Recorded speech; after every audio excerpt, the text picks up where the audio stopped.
कहानी जिसे पढ़कर बड़े से बड़ा नास्तिक हो जाए आस्तिक। भोलानाथ शहर की एक छोटी सी गली में रहता था। वह मेडिकल दुकान चलाता था।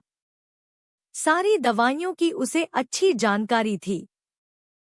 पूरी दुकान खुद संभालता था, इसलिए कौन सी दवा कहाँ रखी है उसे अच्छी तरह पता था।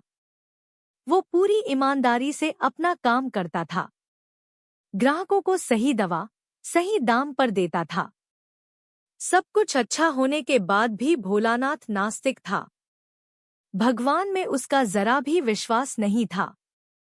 वह पूरा दिन दुकान पर काम करता और शाम को परिवार तथा दोस्तों के साथ समय गुजारता था। उसे ताश खेलने का शौक था। जब भी टाइम मिलता दोस्तों के साथ ताश खेलने बैठ जाता था। एक दिन वह दुकान पर था, तभी कुछ दोस्त आए। तभी भारी बारिश भी शुरू हो गई।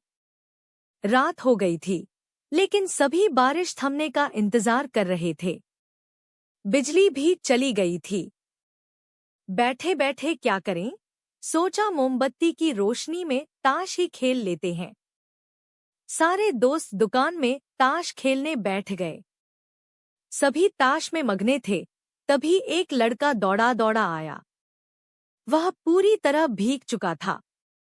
उसने जेब से दवा की एक पर्ची निकाली और भोलानाथ से दवा मांगी। भोलानाथ खेल में मगन था। उसने पहली बार में तो ध्यान ही नहीं दिया। तभी लड़के ने जोर से आवाज देते हुए कहा, मेरी माँ बहुत बीमार है। सारी दवा दुकानें बंद हो गई हैं। एक आपकी दुकान ही खुली है। आप दवा देंगे तो मेरी माँ ठीक हो जाएगी। भोलानाथ आधे अधूरे मन से उठा, पर्ची देखी और अंदाज से दवा की एक शीशी उठाकर उसे दे दी। पैसे काटकर लड़के को लौटा दिए। लड़का भागते हुए चला गया। तभी बारिश थम गई।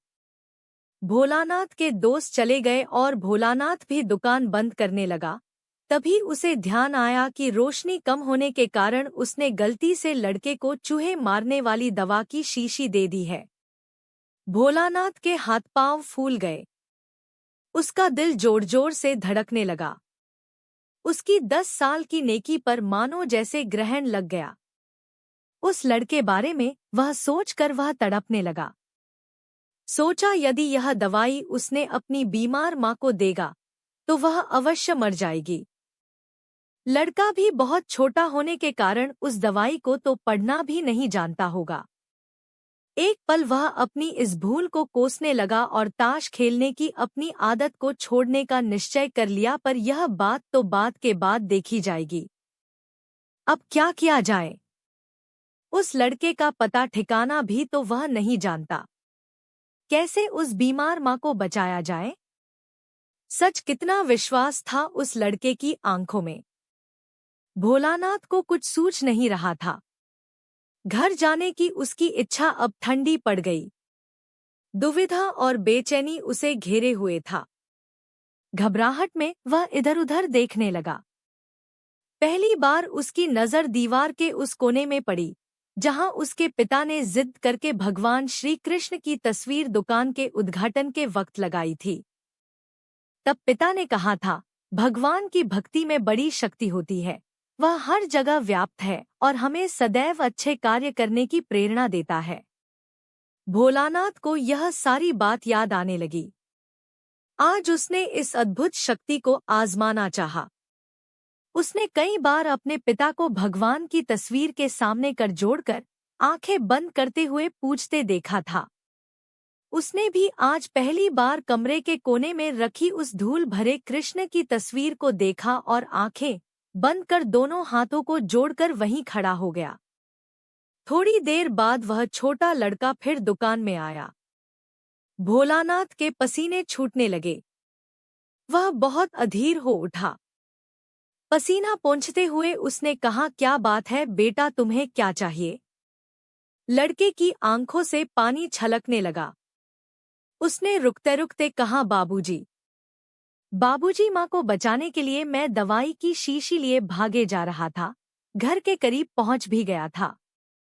बारिश की वजह से आंगन में पानी भरा था और मैं फिसल गया। दवाई की शीशी गिरकर टूट गई।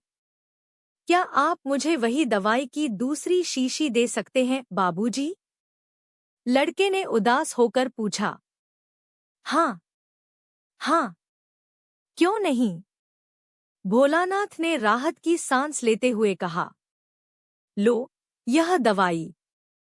पर उस लड़के ने दवाई की शीशी लेते हुए कहा, पर मेरे पास तो पैसे नहीं हैं। उस लड़के ने हिचकिचाते हुए से कहा। भोलानाथ को उस पर दया आई। कोई बात नहीं, तुम यह दवाई ले जाओ और अपनी माँ को बचाओ। जाओ, जल्दी करो, और हाँ, अब की बार जरा संभल के जाना। लड़का, अच्छा बाबूजी कहता हुआ खुशी से चल पड़ा। अब भोलानाथ की जान में जान आई।